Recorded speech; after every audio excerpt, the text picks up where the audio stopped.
ওরা নিষ্পাপ বেগুনা মাসুম, তাও কবর দিত।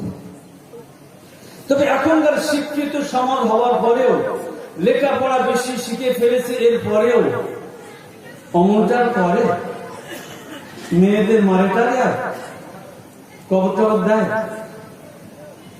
কি সুন্দর সব আমরা ভালো মানুষ, তাই না?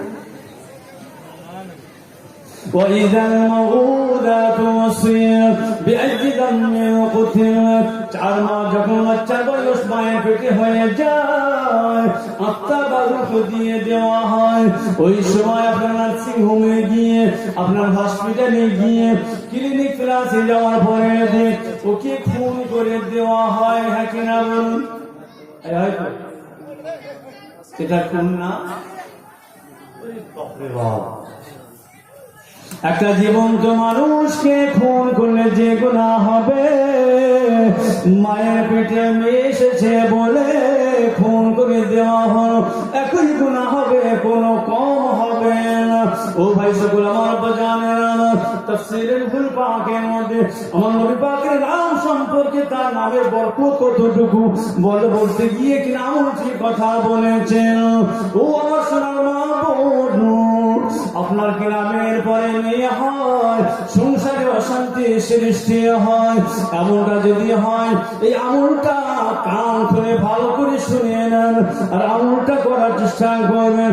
আশা করা যায় আপনার সংসারে শান্তি ফিরে আসবে। জোরে বলেন। স্বামীকে আমলটা করতে হবে।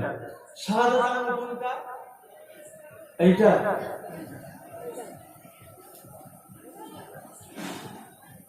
65 প্যাসেঞ্জার যারা, 5 টাইম যারা গাড়ি চড়ে ওরা জানবে, বাকিরা জানবে না।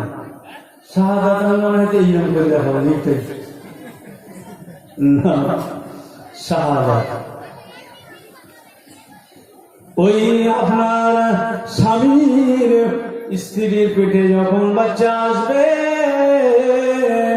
স্বামী নিজে শাহাদাত আমল দিয়ে সকালবেলাতে এবং সন্ধ্যাবেলাতে তলপেটে শাহাদাত আমল লিখে দিয়ে এই দোয়াটি 41 বার পাঠ করতে হবে। 41 দিন ধরে আমলটি করতে হবে।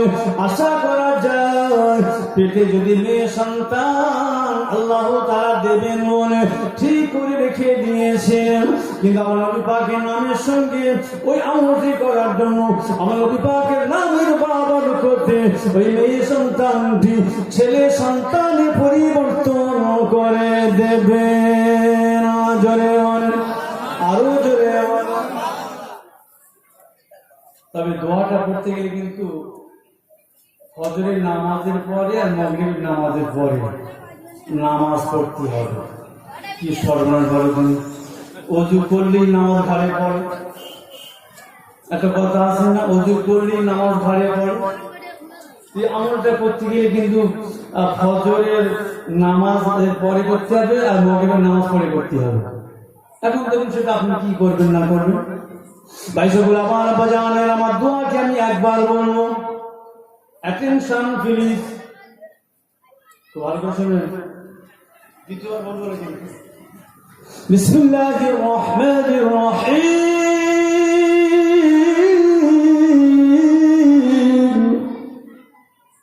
মান কানা ফি হাযিহিল বাতনি ফাসমুহু মুহাম্মাদুন।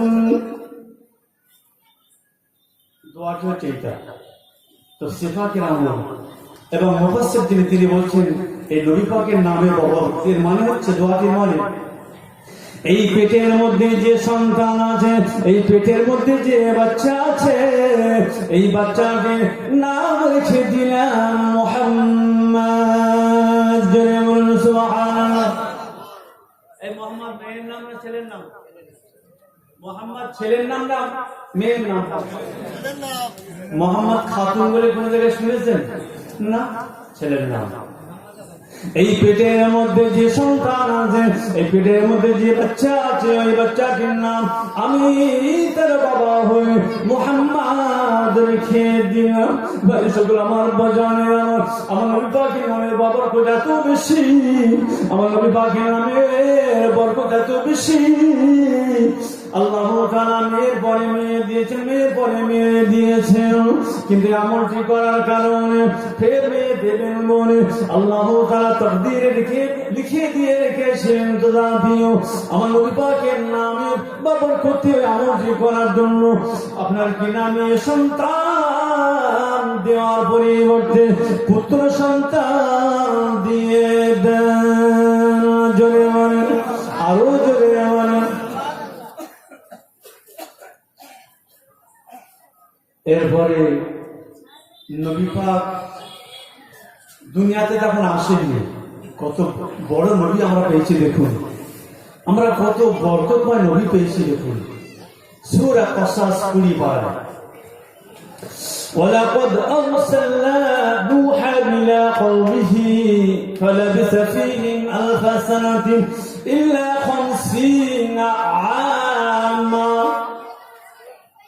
আমি নবী নূহকে 950 বছর জীবন দিয়েছিলাম পৃথিবীতে ইসলামকে প্রচার করার জন্য। অতঃপর মাত্র 80 জন মানুষ তার কথা মেনেছিল, বাকিরা তাকে মানেনি। সেই জন্য তুফান দিয়ে, পানি দিয়ে তাদেরকে নিমজ্জিত করে দিয়েছে, ধ্বংস করে দিয়েছে। 950 বছর ধরে ইসলাম প্রচার করেছেন। মাত্র কজন মেনেছিলেন?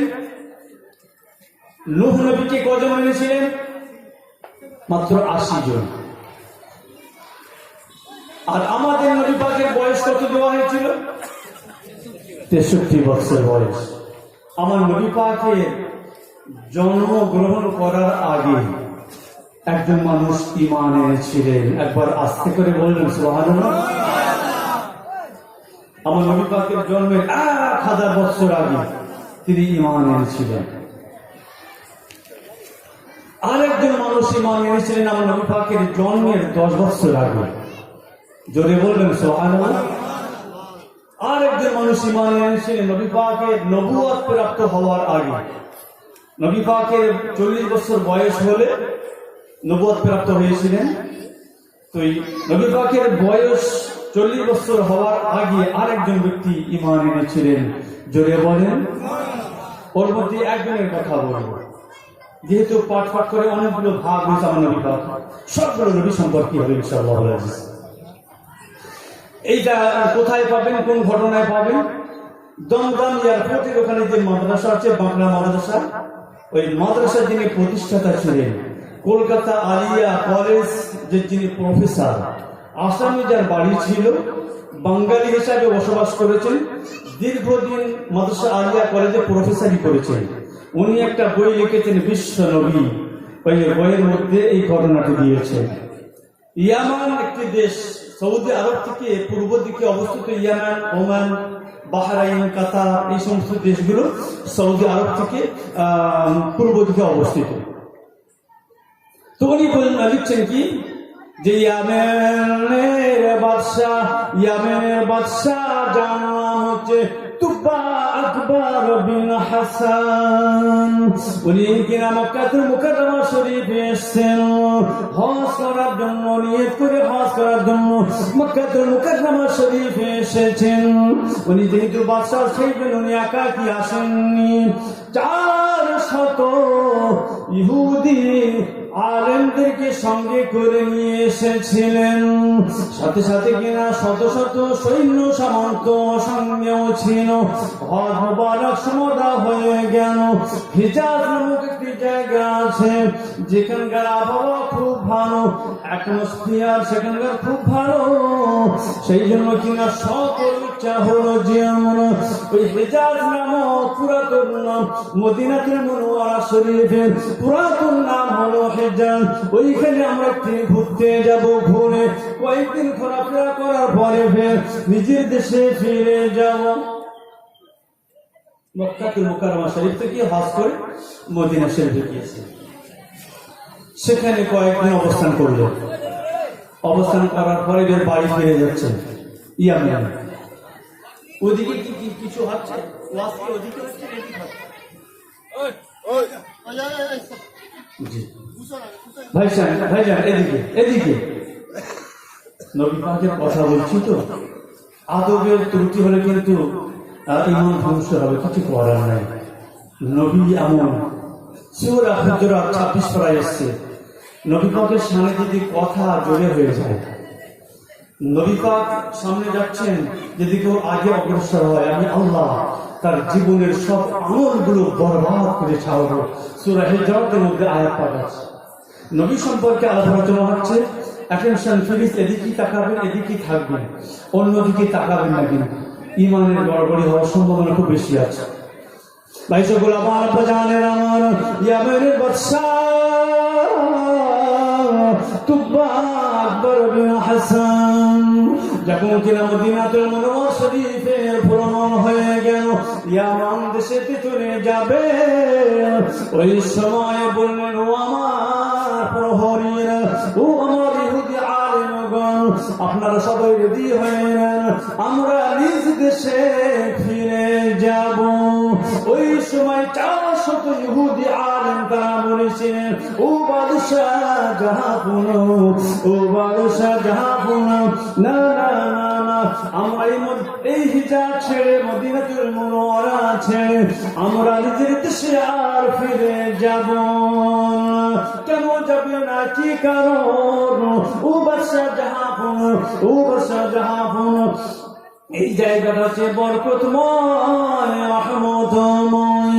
সেই থেকে নবী যিনি আসবেন, সেই জমার নবী যিনি হবেন, বরকতময় নবী হবেন, বড় মাপের নবী হবেন, কিন্তু ওনার দেশের মানুষেরা, ওনার পাড়া প্রতিবেশীরা, গ্রামের মানুষেরা ওনাকে চিনতে না পেরে অত্যাচার জুলুম অন্যায় যখন করতে আরম্ভ করে দেবেন, ওই সময় আল্লাহ তাআলা নির্দেশ করেন, ওই সেই যুগের নবী মক্কাতুল মুকাররমা শরীফ থেকে হিজরত করে এই শহরে তিনি চলে আসবেন।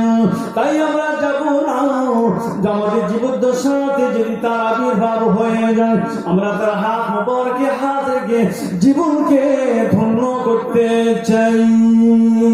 জয় সুবহানাল্লাহ, আরো জোরে বলেন সুবহানাল্লাহ।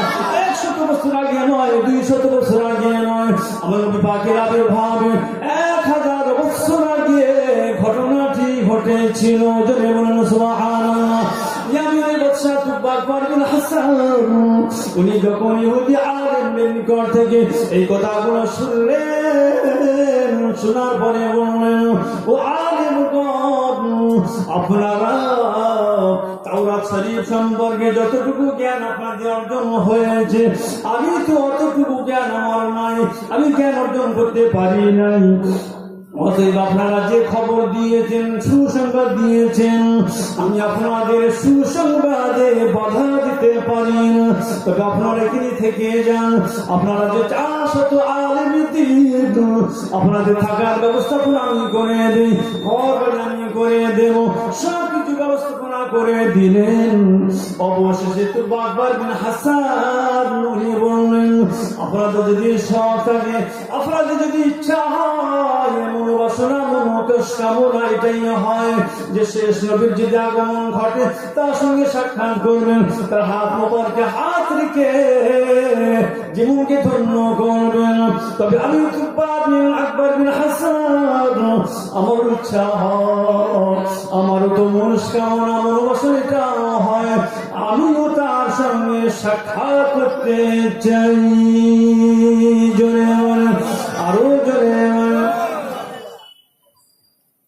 আমিও আপনার যেমন চাচ্ছেন আমি সেটাই চাই।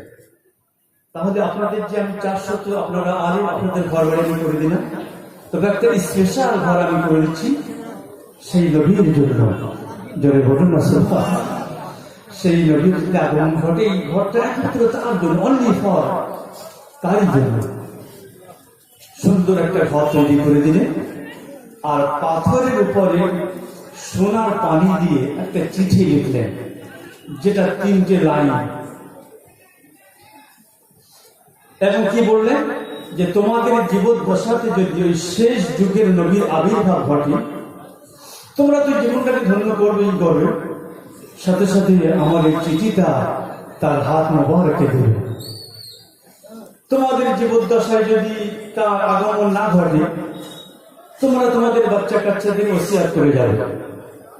তাদের জীবদ্দশায় যদি আবির্ভাব না ঘটে, তারা যেন তাদের বাচ্চা কাচ্চাদের উপদেশ দিয়ে যায়। এমন করতে করতে করতে করতে বছরের পর বছর যায়, যুগের পর যুগ পার হয়ে যায়, শতাব্দীর পর শতাব্দী পার হয়ে যায়।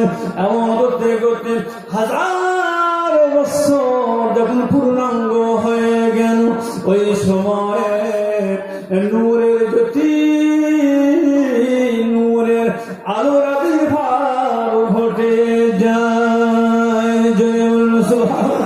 মক্কাতুল মুকাররমা শরীফে যখন আমার নবী পাকের নবুয়ত প্রাপ্ত তিনি যখন হলেন, নূরের জ্যোতি যখন ছড়িয়েছে, নূরের ফুলের পাপড়ি যখন পাপড়িটা খুলে দিয়েছে, গোটা মক্কাতুল মুকাররমা সুবাসে সুবাসিত হয়ে গেল। এমন করে আশপাশে সব দেশের মানুষ জানতে চিনতে পারল। ওই সময় ওই 400 ইহুদি পণ্ডিতদের বংশেরই একজন মানুষ, যার কাছে ওই চিঠিটা ছিল, তিনি কিনা একজন লোক মারফতে মক্কাতুল মুকাররমা শরীফে পাঠিয়ে দেন। নবী পাককে তিনি চিনতেন না, নবীও তাকে চিনতেন না। ওই চিঠিটা নিয়ে যখন আমার নবী পাকের বরকতময় দরবারে গিয়ে হাজির হয়ে যান, নবী আমার বলেন, ও অমুক ব্যক্তি, হিজাজ থেকে আসা ব্যক্তি, মদিনা থেকে আসা ব্যক্তি, অমুক নাম, দাও দাও আমার হাতে ওই তুব্বা আকবর বিন হাসানের চিঠিটা আমাকে দিয়ে দাও। জোরে নবী পাকের সঙ্গে এই ব্যক্তিটার কোনো চেনা পরিচয় ছিল না, নবীও তাকে চিনতেন না, কিন্তু যাওয়া মাত্রই বললেন যে দাও সেই তুব্বা আকবর বিন হাসান ইয়ামিনের বাদশার চিঠিটা আমাকে দাও। জোরে বলুন রাসূলুল্লাহ। বড় নবী তো চিঠি দিলেন। একটা রিওয়ায়াতে এটা হলো। আরেকটা বর্ণনায় আছে যে নবী যখন হিজরত করে মদিনাতুল মুনাওয়ারা শরীফে গিয়েছেন, প্রত্যেকটি ফ্যামিলি, প্রত্যেকটি বাড়ি, প্রত্যেকটি মানুষ, প্রত্যেকটি এনি পার্সন চাচ্ছিল যে নবী আমার বাড়ির মেহমান হোক, নবী আমার বাড়ির আত্মীয় হোক, আমার বাড়ির মেহমান হোক, প্রত্যেকটি মানুষ চাচ্ছিলেন। তো মদিনা শরীফের মানুষ তারা একজন নয়, হাজার হাজার মানুষ, সবাই চাচ্ছে। তো নবী আমার, রাসূল আমার কি করলেন জানেন? হিকমতপূর্ণ ফায়সালা তিনি নিলেন যে আমি নিজের থেকে কারো বাড়িতে যাব না।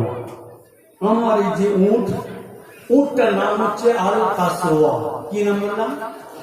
আল কাসওয়া। কিয়ামতের ময়দানে যখন চুলচেরা হিসাব হতে থাকবে, সেই সময় 10টা প্রাণী জান্নাতে যাবে। আল্লাহ তাআলা ঘোষণা করবেন যে অমুক অমুক অমুক 10 শ্রেণীর প্রাণী তোমরা জান্নাতে চলে যাও। মানুষ তখন খাল খাল করে তাকিয়ে থাকবে। এই 50,000 বছরের সময়ের দিন চুলচেরা বিচার হচ্ছে, আর এই 10 রকমের প্রাণী পাখি এরা জান্নাতে চলে যাচ্ছে।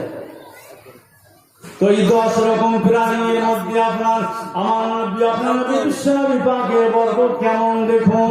যার উপরে সওয়ার হয়েছে, যার উপরে বসেছিলেন, মক্কাতুল মুকাররমা শরীফ থেকে মদিনাতুল মুনাওয়ারা শরীফে হিজরত করে গিয়েছিলেন, ওই উটের নাম হলো আল কাসওয়া। ওই উটটি হলো জান্নাতি। জোরে আল্লাহ। নবী বললেন যে আমি নিজের থেকে বলবো না কার বাড়িতে গিয়ে উঠবো, এই উটটা যার বাড়ির সামনে গিয়ে বসবে আমি তার বাড়ির মেহমান হব। ভালো কথা। উট চলেছে সামনের দিকে, আর হাজার হাজার মানুষ চারটা পাখির মতন করে তাকিয়ে আছে। কার কপালটা মানে প্রশস্ত হয়ে যাবে, কার ভাগ্যটা বড় হয়ে যাবে, সবাই এই আশায়, এই আশায়, এই ভরসায় নবী পাকের পিছনে পিছনে সবাই চলছে। উঠতে চলতে চলতে আইয়ুব আল আনসারী রাদিয়াল্লাহু তাআলা আনহু বাড়ির সামনে গিয়ে বসে যায়। জোরে বলুন সুবহানাল্লাহ। বসতে পারে, তবে একেবারে পূর্ণাঙ্গ বসা বসে, ফের আবার উঠে বসে। উঠটা ফের ওঠার পরে সামনে অগ্রসর হয়ে গেল, মুখটা ঘুরিয়ে নিয়ে ফের পিছন দিকে গেল, ফের সেখান থেকে ঘুরে আপনার কিনা কয়েক মুহূর্ত পরে ওই নবী পাকের একজন সাহাবা আইয়ুব আল-আনসারী রাদিয়াল্লাহু তাআলা আনহু উনার বাড়ির সামনে উঠটা গিয়ে বসে যায়। নবী আমার রাসূল আমার নিয়েছে দুতলা ঘর ছিল আইয়ুব আল-আনসারী। সেই যুগে সেই সময় যে জিনিস দিয়ে দুতলা করা হতো এমন ধরনের দুতলা বাড়ি, তো নবী পাকের জন্য দুতলার উপরে ব্যবস্থাপনা করেছে। নবী আমার রাসূল আমার ঘরের মধ্যে প্রবেশ করার পরে বললেন যে না, উপরে আমি উঠবো না, নিচেতে আমাকে জায়গা করে দাও। কেন? এই জন্য যে বিভিন্ন ধরনের মানুষ তারা আসবে, আমার সঙ্গে সাক্ষাৎ করবে, তাদের প্রয়োজন তাদের দরকার মেটানোর জন্য আমার কাছে আসবে, আর আমি দুতলায় আরাম করব, তাদের কষ্ট হবে, তাদের বাধার সৃষ্টি হবে, আমি দুতলায় থাকতে পারবো না। জোরে বলুন। আর আমাদের ঘরের নেতা নেত্রী তাদের কাছে যেতে গেলে কটা পাহাড় পর্বত নদী পার হতে হয় কিনা বলেন না? তাই সকল আপনার বাজানের আমার নবী আমার রাসূল আমার প্রথম তলায় তিনি বসলেন, আরাম করলেন। এই সেই সময় আইয়ুব আল-আনসারী রাদিয়াল্লাহু তাআলা আনহু সেই 1000 বছর আগের লেখা তুবা বিন হাসানের লেখা চিঠিটা নবী পাকের সামনে এনে দেন। ওই চিঠিতে 3টে লাইন লেখা ছিল। প্রথম লাইনটা কি লেখা ছিল জানেন? শাহিদতু আলা আহমদ আন্নাহু রাসূলুম মিনাল্লাহ বারীউন নাসামি। আমি সাক্ষ্য দিচ্ছি, আমি গবাহ দিচ্ছি, সেই আহমদ নামে যিনি নবী হবেন নিশ্চয়ই তিনি আল্লাহ তাআলার পক্ষ থেকে তিনি নবী, তিনি রাসূল। জোরে বলেন, আরো জোরে বলেন। 2 নম্বর লাইনে লেখা ছিল ফালাউ মুহিয়া আমরি ইলা উমরিহি আল্লাহি লাকুনতু ওয়াজিরু আবনা আমিন। হায় আফসোস, হায় দুঃখ, আমার বয়স যদি সেই নবী পাকের আগমন পর্যন্ত লম্বা হতো, দীর্ঘায়িত হতো, তাহলে আমি কিনা তার সঙ্গে আল্লাহ শপথ করে বলি আমি তার প্রথম সহচর হয়ে যেতাম, আমি তার খুব কাছে হতাম, আমি খুব তার নিকটে হয়ে যেতাম। জোরে বলেন সুবহানাল্লাহ। 3 নম্বর লাইনে লেখা ছিল ওয়াজাহিতু বিসাইফি আদওয়িহি আসাদরিহি কুল্লা গাম্মিন। আর আমার তলোয়ার সদা উন্মুক্ত থাকতো, খোলা থাকতো তার শত্রুদের নিধন করার জন্য, তার দুশমনদের নিপাত করার জন্য।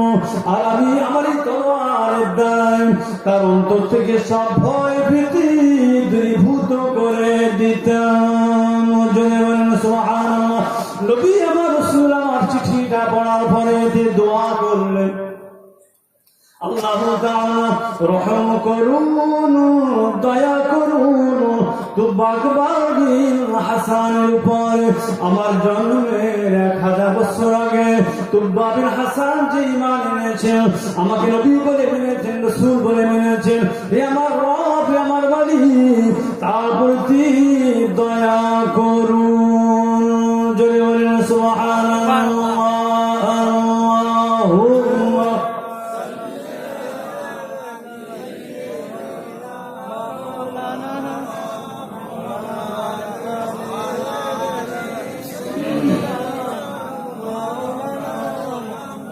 আপনাদের কি খুব কষ্ট হচ্ছে ভাই? দরুদ শরীফ পড়া দেখে তো আমার তো আপনাদের দরুদ শরীফ পড়া দেখে আমার ভীষণ কষ্ট হচ্ছে। না, কৃপণা তা না, নবীর পাকে দরুদ হবে, অন্তর খুদে হবে। দোয়া যে করা হয় না, দোয়া, এই দোয়া যে করি, দোয়ার আগে পরে যদি দরুদ শরীফ না হয়, দোয়া উপরে পৌঁছায় না, দোয়া উপরে পৌঁছায় না। জ্বর হোক, যে কোনো রোগ ব্যাধি হোক, ঔষধ প্রয়োগ করা হয়, ডাক্তার বাবু ঔষধ রেখে, তবে ওর সঙ্গে অ্যান্টিবায়োটিকও দেন সহকারী। অ্যান্টিবডি যদি ঔষধের সঙ্গে না দেওয়া হয়, ঔষধ কাজ করে না। ওটা যেমন সত্য বাস্তব, এই দরুদ শরীফটাও ঠিক তেমন। দরুদ শরীফ যদি এই নামাজ পড়া হয় কার জন্য? এই নামাজ কার জন্য একটু বলুন।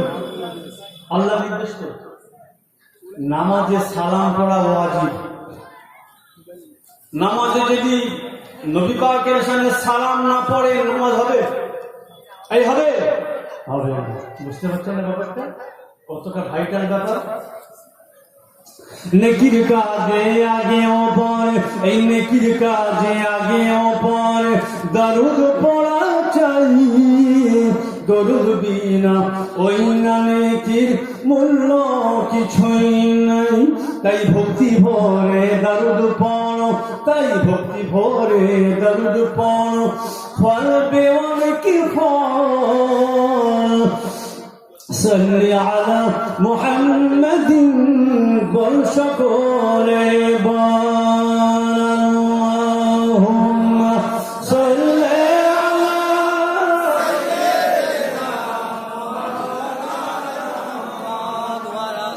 ওয়া আলা আলি সাইয়্যিদিনা মাওলানা মুহাম্মদ। আহারে তায়েববাসী, আহারে তায়েববাসী, তোমরা বড়ই দুর্ভাগ্যবান। তোমাদের দ্বারায় আমাদের নবীজি হয়েছিলেন বড়ই পেরেশান। আহারে মক্কাবাসী, আহারে মক্কাবাসী, তোমরা বড়ই ভাগ্যশীল। তোমাদের বুকে জন্ম নিলেন এই রাহমাতুল লিল আলামিন। আহারে মদিনাবাসী, আহারে মদিনাবাসী, তোমরা বড়ই ভাগ্যবান। তোমাদের বুকে শুয়ে আছেন ইমাম হাসান হোসেন। আল্লাহুম্মা সাল্লি আলা সাইয়্যিদিনা।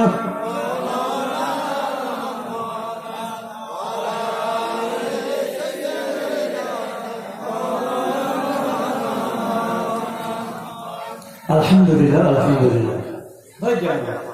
তাহলে নবী পাকের জন্মের আগে 3 জন ব্যক্তি ঈমান এনেছিলেন, একজনের বলা হলো, বাকি 2 জনের বাকি রইল। আরেকটা পর্ব হচ্ছে নবী পাকের দুনিয়াতে জন্ম হওয়ার আগে 3 জন ব্যক্তি তারা বিয়ে করেছিল, যে সেই যুগের নবীর নাম হবে মুহাম্মদ। অতএব যে মায়ের সন্তান মুহাম্মদ হবে, যে বাবার সন্তান মুহাম্মদ হবে, নিশ্চয়ই তাদের ভাগ্যটা খুবই প্রসন্ন, খুবই ভালো। তো আমরাও আমাদের ছেলের নাম মুহাম্মদ রেখে দেব।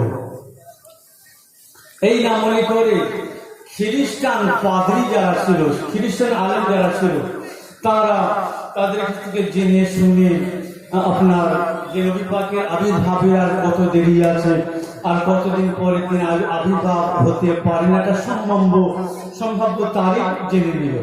নেওয়ার পরে কবি ফারাজদাক বলে একজন আরবি কবি, কবি ফারাজদাক বলে একজন আরবি কবি, তো তার পরদাদু, তার নাম হচ্ছে সুফিয়ান ইবনে মুজাশি।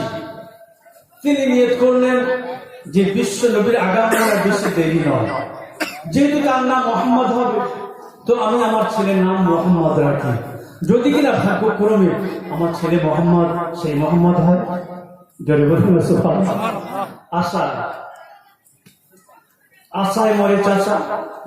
তো আশা করেছে, নিয়ত করেছে, করে মোহাম্মদ নাম লিখে দিয়েছে।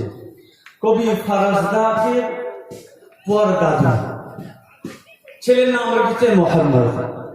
আর একজনের নাম হচ্ছে আপনার হিমরান ইবনে রবিয়া, হিমরান ইবনে রবিয়া, তিনিও তার ছেলের নাম রেখে দিয়েছেন মোহাম্মদ। আর একজন ব্যক্তি নাম রেখে দিয়েছেন যার নাম হচ্ছে উমাইয়া ইবনে আল জাল্লাহ, তিনিও তার ছেলের নাম রেখে দিয়েছেন মোহাম্মদ। এই তিনজন ব্যক্তি যদি কিনা এই মোহাম্মদ নাম রাখার পরে শেষ নবীর আগমন হয় আর তিনি নবী হন, আমাদের এই ছেলেই নবী হন, এই আশা করে তারা নাম রেখে দিয়েছিলেন। জোরে বলুন সুবহানাল্লাহ। তাহলে নবী পাকের নাম সম্পর্কে এখানে ইতি টানলাম। এইবার আছে আরেকটা পর্ব। নবী পাকের মর্যাদা হচ্ছে 5 প্রকার। এই ক প্রকার? 5 প্রকার। ক প্রকার বললাম? 5 প্রকার। 5 প্রকার। নবী পাকের মর্যাদা হচ্ছে 5 প্রকার। একটা হচ্ছে শাফাআতে কুবরার দরজা, একটা হচ্ছে দিদারে ইলাহির দরজা। কটা হলো বাবাজি? কটা বললাম? আর একটা হচ্ছে কাউসারের দরজা। কটা হলো? 3টে। আর একটা হচ্ছে মাকামে মাহমুদের দরজা। কটা হলো? 4টে। আর একটা হচ্ছে ইলমের দরজা, জ্ঞানের দরজা। মোট কটা হলো? 5টা। এবার আসলে একটু করে বলি, যদিও সময় খুব সংক্ষেপ হয়ে যাচ্ছে। আমার পরবর্তী বক্তার জন্য হাফিজ কাজী মাওলানা আশিকুল্লাহ সাহেব ওনার আসার আগ পর্যন্ত আমি চালিয়ে দেব ইনশাআল্লাহ। আপনাদের কষ্ট হচ্ছে না তো? জি না। বুঝতে হচ্ছে না তো? জি না। নবী সম্পর্কে তো কথা, আমার নবী পাকের মর্যাদা, নবী পাকের সম্মান খুব বড় মাপের 5 প্রকার। প্রথম আসুন জ্ঞানের মর্যাদা সম্পর্কে আলোচনা করি। জ্ঞান 7 পারায় 10, 11, 12, 13, 14 নম্বর পৃষ্ঠা 1 নম্বর আয়াত। খুব ভালো করে শুনবেন। বিপক্ষে যারা, বিরোধী যারা, তারা এই সমস্ত আয়াতগুলো খারাপ করে।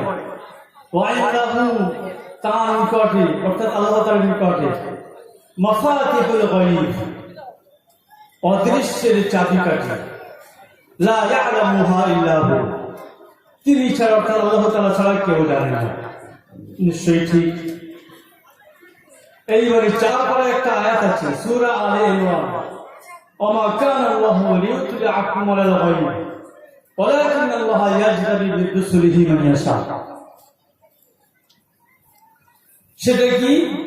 সেটা হচ্ছে এই যে আল্লাহ তাআলার শান এটা নয়, আল্লাহ তাআলার মর্যাদা এটা নয়, যাকে ইচ্ছা আল্লাহর জ্ঞান দিয়ে দেবেন, এটা আল্লাহর শান নয়। ওয়ালাকিন আল্লাহ, তবে